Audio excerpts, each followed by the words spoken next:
zochita zawo ngati zoyamika. Pasi pa mtima ali mbiri mangwe, kusintha khalidwe mtima wanga. Zochita zawo mbiri mangwe. Ndikayang'ana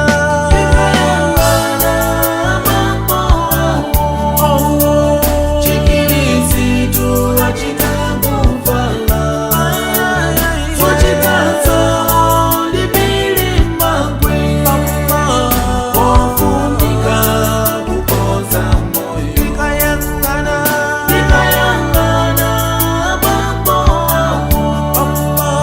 chikilisitu achita kuvala.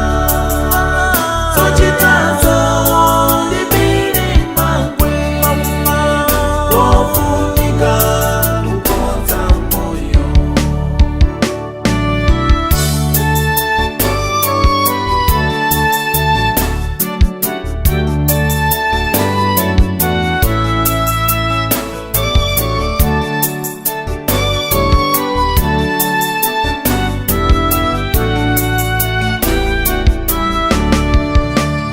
Amayi kuchechi ndi akilisitu, kunyumba kwawo ndi mbiri mangwe, kulongolola ngati zodiaki.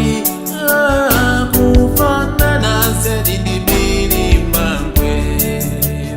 Abusa awo anadalitsidwa, ulaliki wawo ndi chipolopolo.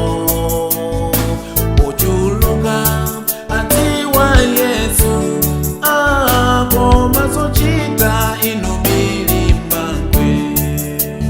Nyamata uyo amavala bwino, angati aimbe nyimbo mwangetemya, koma kuseli akuchita